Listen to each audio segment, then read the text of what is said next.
Hey, what's going on YouTube? For this video, I'm here to bring you my updated easy 1-bar build for the Magicka Templar for the Lost Depths DLC patch. This build is capable of doing 89k on the parse dummy and perfect for starting your group content journey. As a part of the easy 1-bar series, I'll be focusing on a 1-bar rotation that is simplified and gear that are all easily accessible. Something I also personally recommend is playing on 1-bar and using your second as a utility bar.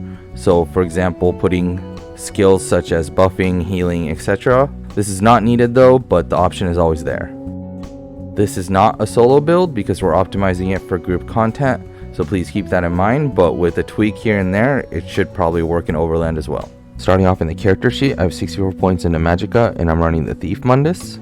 For the race, I am a high elf. I think high elves are probably the best for this type of build, but to be honest, unless you're pushing for max DPS, race doesn't matter too much. So for food, we have a couple options. Best in slot is going to be Clockwork Citrus Fillet, and a cheaper and almost just as good alternative would be Witch Mother's Potent Brew. And lastly, if you're parsing or just need more sustain in general, Ghastly Eyeball is always the go-to. So for potions, we're just going to be using standard Essence of Spell Power. These potions are important because they provide us with 3 major buffs that are important for Magicka DPS. These include Major Prophecy, Major Sorcery, and Major Intellect. Keep in mind though, these potions do cost a little bit to make and or buy. Make sure you have 3 points into medicinal use from the Alchemy skill line to benefit from their full duration. So for the CP, for the blue tree, we're going to be running Master at Arms, Biting Aura, Wrathful Strikes, and Backstabber.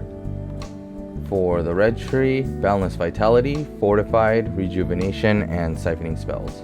So for the gear, we're going to be running 5 pieces of Dead Leaf paired with 5 pieces of Order's Wrath. Paired with a monster set, we're going to go with Nirneth for this build. So starting off in the main hand, we have a Deadly Dagger Nirnhone with a flame damage enchant.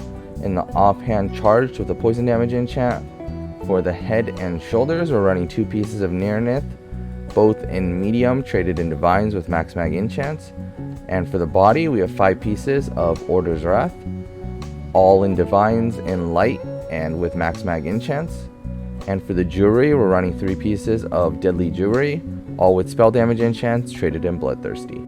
So for the skills, we're going to be running Purifying Light, Puncturing Sweep, Barbed Trap, Radiant Oppression, Deadly Cloak, and Shooting Star. So for the rotation, it's going to revolve around our Purifying Light. So when we cast Purifying Light, we're going to be using 5 skills within that time frame until you recast Purifying Light. So just try your best to keep up Barbed Trap, Deadly Cloak, and then cast your Puncturing Sweep when you have nothing better to cast. And then whenever your ultimate Shooting Star is ready, you can just drop that whenever. And at 35%, drop your Puncturing Sweep and swap it out for Radiant Oppression. And then at 15%, stop using Purifying Light. And then when you hit single digit percentage or 10% or less, drop all of your dots and only use Radiant Oppression. So for update 35, jabs and puncturing sweeps got nerfed, and you'll see some builds that use Blazing Spear as their spammable. But the reason I chose to use puncturing sweeps was because the DPS loss wasn't noticeable at all. And on top of that, the nice heal that you get from using it is also very useful.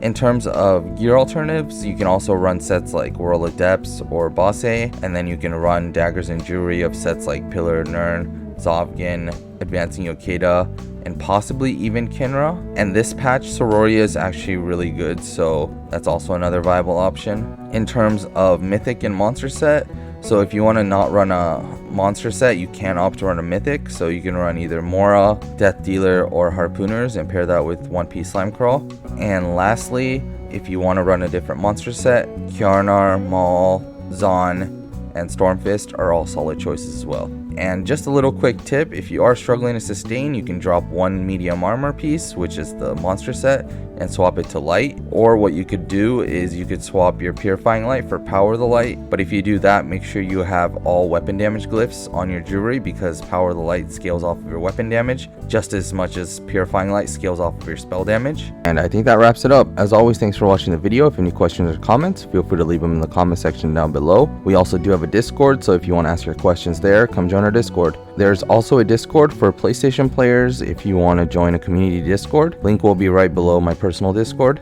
And as per usual, there'll be a parse and outfit section right after this. And thanks for watching, and see you in the next one.